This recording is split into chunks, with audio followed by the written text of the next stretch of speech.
Weapons officer, I must apologize to you. I've been blaming you for things, I've been blaming the weather for things, I've been blaming everybody for things. But in fact, you're just a weapons officer. You plot out the targeting of the torpedo and you fire, and whether it hits depends on the weather, your experience, or whether I've set up a good targeting position for you. And it's my fault if you miss. From now on, I will not blame you. Okay. Yes, sir. Go under. Wow. That was bad. Okay. Yes, sir. And we're going to talk about that little cam soon, too. Yes. And I just want you to know that from the internet, I figured out that you will learn over time. Yes, sir. Lieutenant 1-6. You will learn over time about gaining experience. A handful. You will become a better officer for that. Now, let's just try not to get sunk. Wow. Current depth 10. Yes, sir. Return Ping. to course, sir. Let me get a ping. Yes, sir. Depth under keel is 70. Yes, sir.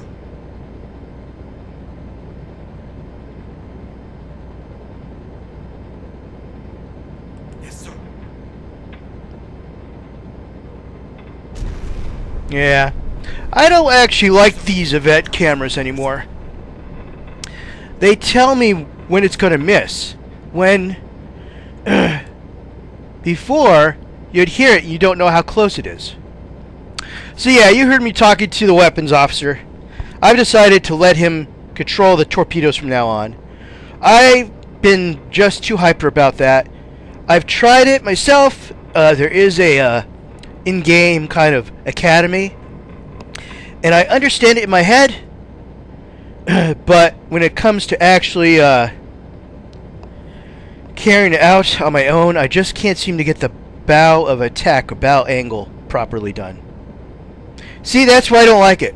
I know it's going to miss me. I know it's nowhere near me. See? So we're going to turn that event camera off the next time we're in port.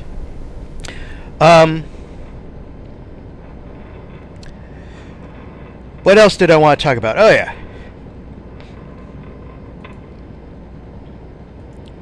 In my little private office. Alright. So, I'm going to let the officer do the torpedoes from now on. I'm not going to worry about that. What I'm going to worry about is being a proper submarine commander. I haven't been checking depth. I haven't been checking fuel. I haven't been properly watching the crew and moving them around enough. Excuse me.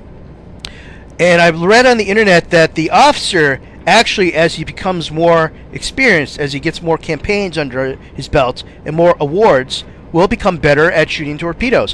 What I have to do is cross the T's, dot the I's, watch my P's and Q's, which are actually quarts and pints because that's a bar expression, but what I have to do is set it up the best position so he can do his job.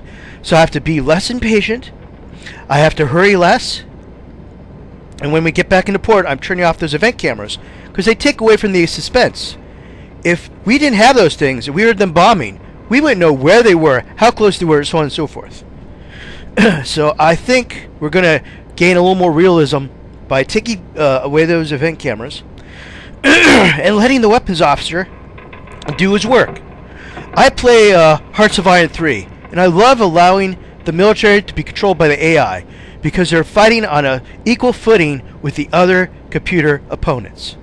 But as the government, I can help them by policy, by technology, by production. So what I'm going to do is try to help my weapons officer be the best weapons officer he can be. Now, one other thing while we're underwater, because we're going to be underwater for a while trying to avoid that airplane. Yeah, at least a half hour. I'm going to talk to you a little bit about this game. I was reading someplace I was watching one F Jeff's Silent Hunter 4, and somebody there said, Jeff, you have it easy. In Silent Hunter 3, the British destroyers are persistent. They will hunt you down for hours, which means this campaign will only get harder. So I really have to be on the ball. I really have to let my crew do their work while I oversee everything as the best I can. In that last episode, I was sloppy. I wasn't pinging. I wasn't checking the depths. I wasn't checking the crew. I mean, look at this. They're all over the place. They're unhappy. You know, they're all. That's not even the right guy. They're all over the place. I have to get some people resting. I have to start moving people around.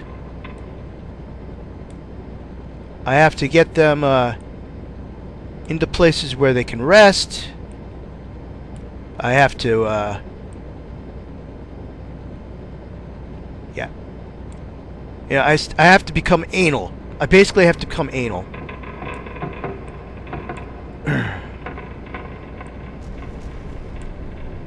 I really have to become just a little bit anal. Just okay. I want you guys. Also, you know what? I don't have OCD. I don't think, but I'm going to start pretending like I do, and start making this place actually look nice. Fill up the holes, stuff like that. So I'm going to pay attention to things. I should pay attention to things. I'm going to like what's he doing in here? He's a watchman. He shouldn't be here.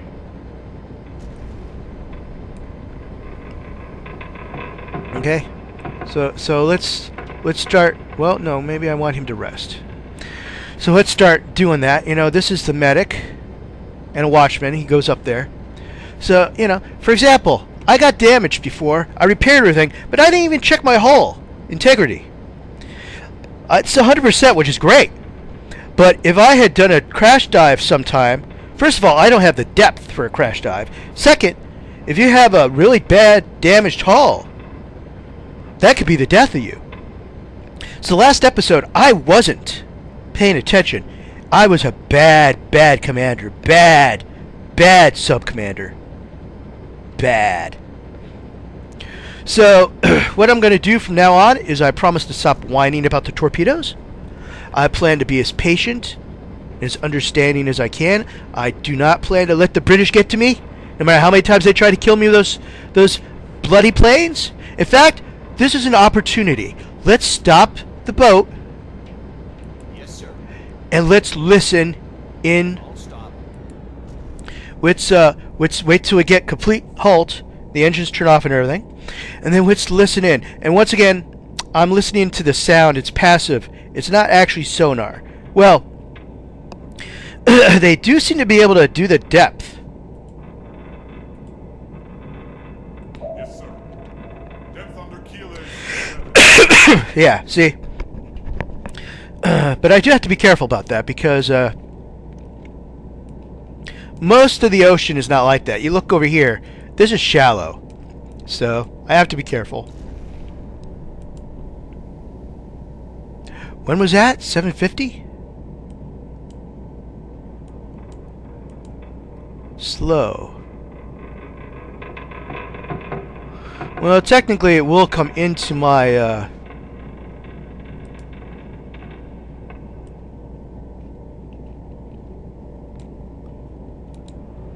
No. I'm stopping it. Yes, sir. Stop it. I'll stop. Yeah. We're gonna listen first, and it's way too far away, but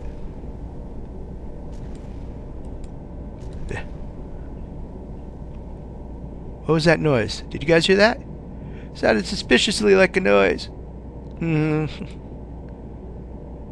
But we're gonna go for that guy.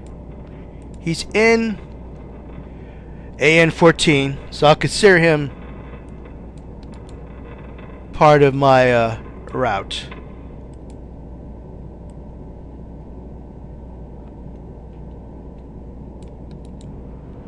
Stop that. Yes, sir. I'll stop. Yeah. I'll stop. Alright, so now I'm also going to try to get in a farther away when it comes to the torpedoes. I'm thinking I probably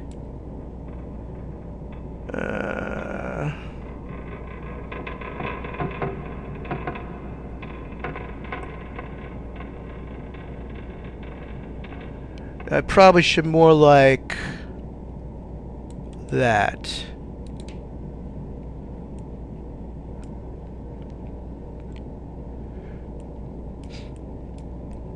And he could easily zigzag, so that's probably not a valid. That's probably not a real valid. Yeah, he's got a zigzag, so this is probably not a valid course. But I mean, he might not be going.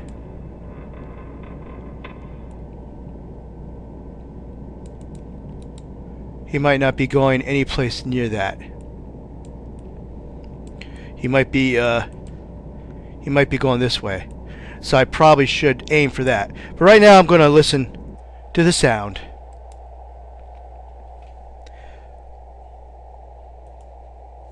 That plane showed up pretty conveniently. A couple planes. So I'm wondering if there's anything near me, or they just kind of guesstimated. I'm thinking they guesstimated. Alright, well, I'm going to stay under here for another 15 minutes. I'm going to explain a little bit about what I'm going to do in the future. And you guys can start moving.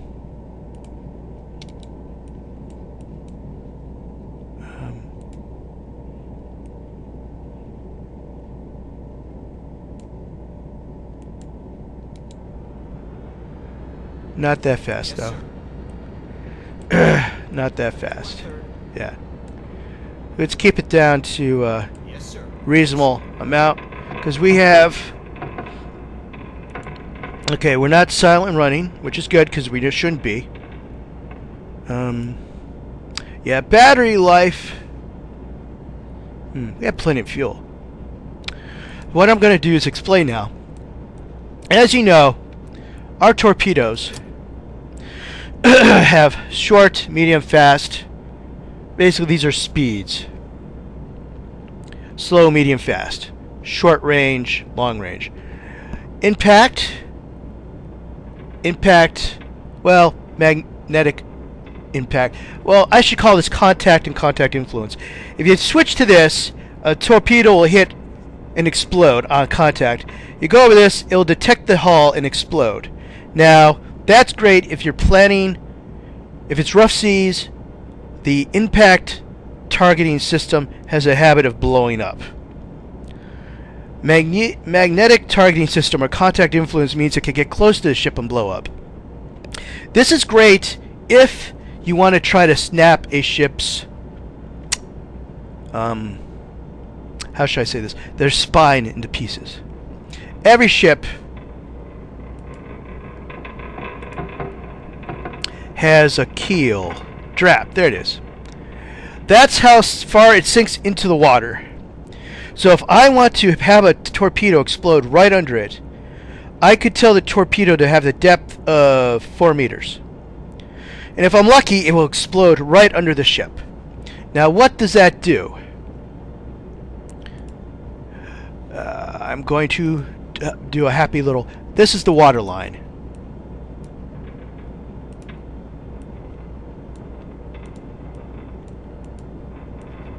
Ah! This is not a good ship. Alright. There you go. There you go. That's a horrible ship. If you can have a torpedo come right here with a magnetic or contact influence warhead, the explosion, well, obviously, well, you know, this is an explosion, right? Now, 2 things happen. One, whoops, the water pressure is going to push the explosion up. So it's the pressure, the power is going to go like this. Well, no, that won't. That's not what I wanted. There. The explosion will go like that. But also what's going to happen is that down here, the explosion is going to push the water away, and you're going to have an air pocket. Now, this is going to be amazing to hear, but ships are not meant to fly. This is part of the reason why the Bermuda Triangle and the Devil's Triangle and the sea has so many problems. There is, I forgot, frozen methane or frozen gases under in the seabed. And every once in a while, they release a huge amount of gas. The seabed coughs or farts or whatever you want. Ships cannot fly. And when that air comes under them, they cannot support the weight. And if there's enough air, that gas bubble is big enough, the ship will just go right into it. The water will go over it and it'll disappear. In this case, a torpedo doesn't make that much of a explosion compared to the rest of the ship. But this part of the ship's being supported. This part of the ship's being supported. This part is not. And it's going to crack. In theory, it's going to crack. Now, if you're the Bismarck, this is probably not going to sink you. In fact, you probably have so many safety devices engineered into you that there's probably little that's going to sink you without, a whole bunch of airplanes attack you. But in theory, in a perfect situation, you should be able to sink anything with one torpedo, as long as the torpedo's working. Now, I'm a German U-boat commander. My torpedoes actually work better than the American ones. Sorry to tell you that, guys. But so what I'm going to do is that our next attack, I'm going to let the officer identify the ship first. I'm going to figure out the depth I want the first torpedo to go into. You guys are working on the torpedoes, right?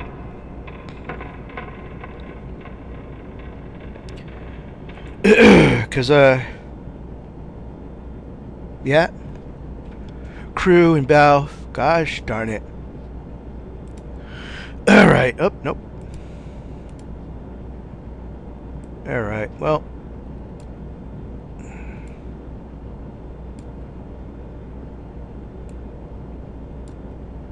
Okay, so this is what I'm doing. I'm just, gonna have to see. I'm managing. I have to manage. Get those torpedoes in, dudes. So, what I'm gonna do the next time I find a target, I'm gonna find out its keel. For example, 3.3 draft, and I'm gonna set it so it's like 3 meters. So it's not gonna. I'm afraid it might go under. So I'm gonna set it 4 or 3 meters. Actually, 3 meters. So it's not going to be right under it, but it's going to be below the waterline and below most of the ship. It's going to hit right around here. And hopefully that does a huge amount of damage. The second torpedo will probably be regular impact, probably a little higher than 3, because if you've looked at our settings here, he's set for like 4.5. If I shot these torpedoes, they would just go under the ship. So I would have to be very, very careful the next time. I'm going to set it. I'm probably going to set it to medium because, well, no, you do need to have a certain amount of time for the warheads to go off to prepare themselves to be armed. So I'm probably going to stick to slow, but I'm probably going to get in close, as close as I can.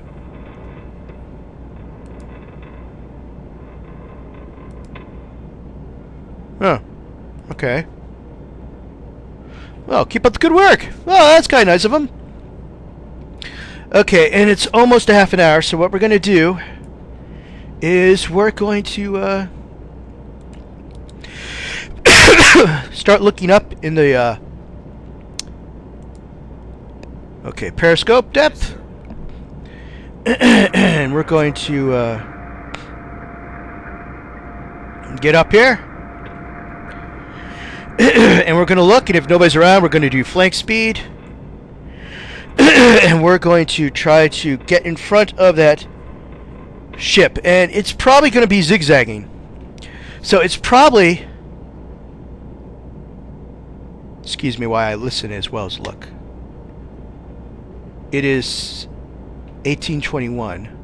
So 6:21. The suns don't usually set exactly as they should in these games.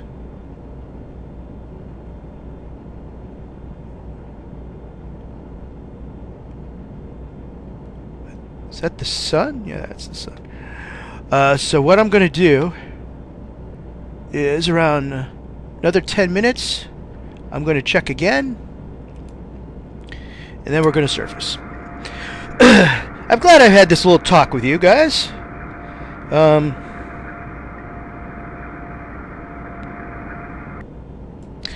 This is probably going to be a self-contained episode, so we're not going to see much anything except just watching me fiddle around the ship. I do love the inside of this ship. I mean, look at that. And you can walk around too. I can't go to the interior aft. There are mods that allow you to walk the entire length of this ship.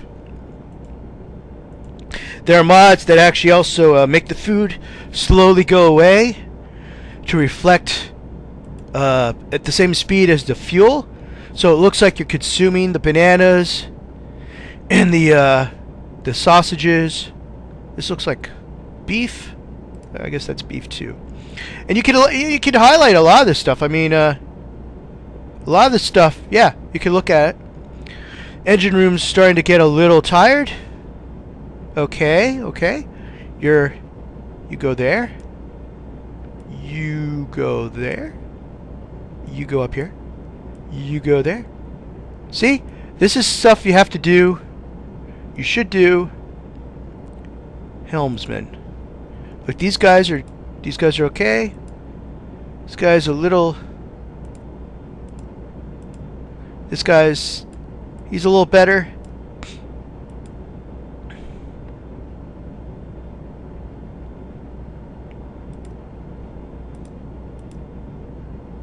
See, this guy's not qualified to be a helmsman. He's repair. Now, that means sooner or later I should replace him. Especially when we're getting to battle. And maybe get some more. I need another officer, or I need to make him a helmsman also, so they can go back and forth. And the torpedo guys are starting to get tired. So, I put you there. And alright. So when am I going to have those torpedoes? 21 seconds. So I'll get the next torpedo tube 1 will be ready. Alright, well, he's outside, isn't he? Shit. They can't load up torpedo 3 until I surface. Alright. Well, okay, excellent. Okay, so I should be surfacing quite soon. I think, you know what? I'll do one more check, and then we'll surface. I'll make sure the batteries are recharging. I'll do everything I'm supposed to do as the commander of this vessel. I will not let you people down. I will not let my crew down.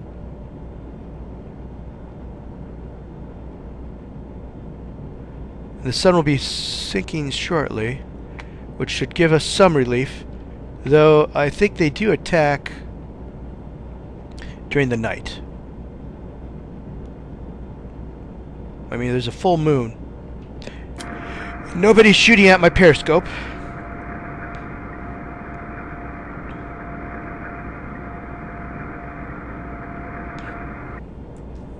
Yes, sir. We're gonna surface. Surface the boat. Yes, surface the boat. Alright. I don't want that. I want this. Now, okay. Now, the engine room guys. Are you good?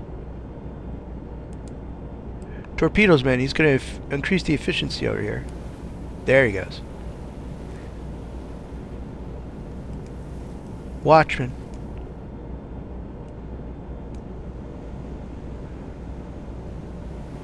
Is everybody good? That guy's a little tired.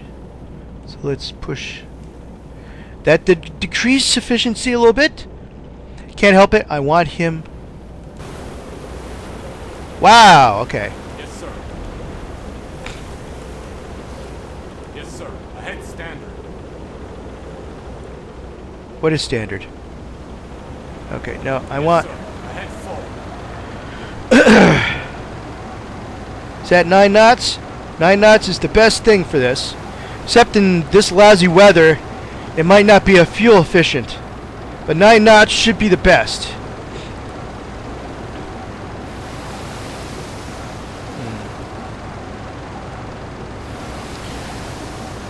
Yes, sir. Yeah, 50 meters, fog direction, blah blah blah blah blah. Okay, fog light, so it's not raining on us.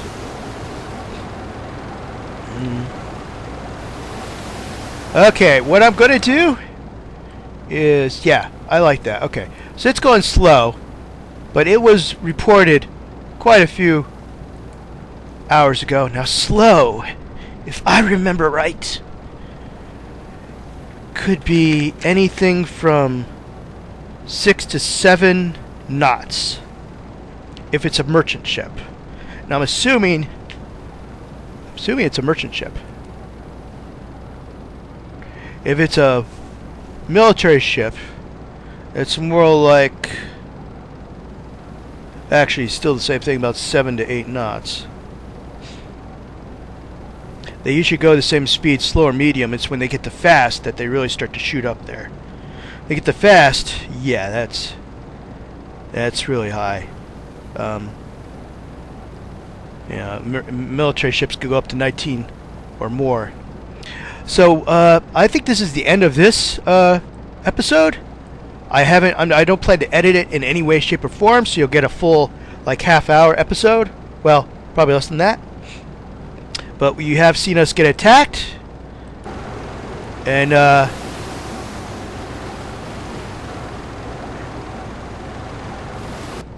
you've seen what I do when we get attacked, and what I'm going to do from now on is try to be the best commander I can for you guys and for my crew. Unfortunately, I can't take that helmet or those guns, and I can't drink the booze.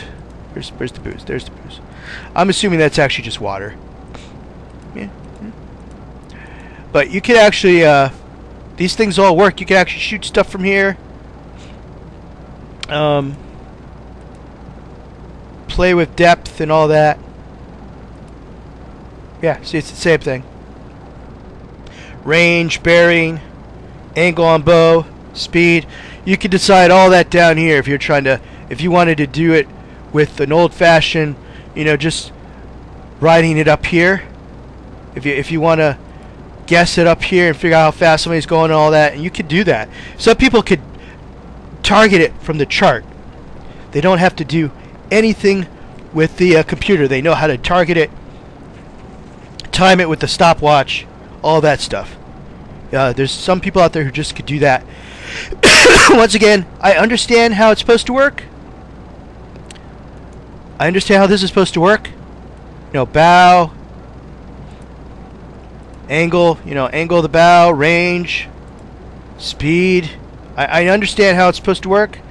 The range and the speed I usually get pretty well if it's not too bad weather. The angle of the bow, though, I don't know. It's really hard to get. You have to get it precise. Because if you get the angle of the bow wrong, the bearing of the ship, basically, you could get everything else wrong. Because it doesn't matter what speed it's going if you shoot in the wrong direction. And of course, if you get the range wrong, and everything else is, everything of this has to be precise. And the only way a person could do this is by practice. And you've seen me shoot these things. I practice also offline when not recording. I just can't seem to get those things. If it's docked in dry dock, I'll kill it. But if it's moving, I'm letting the officers deal with it. I'm going to focus on being a commander, worrying about fuel, worrying about risk assessment. Should we do something? Should we not? And so forth and so on. So, Guys, I'll see ya when we start hunting our prey. Good day.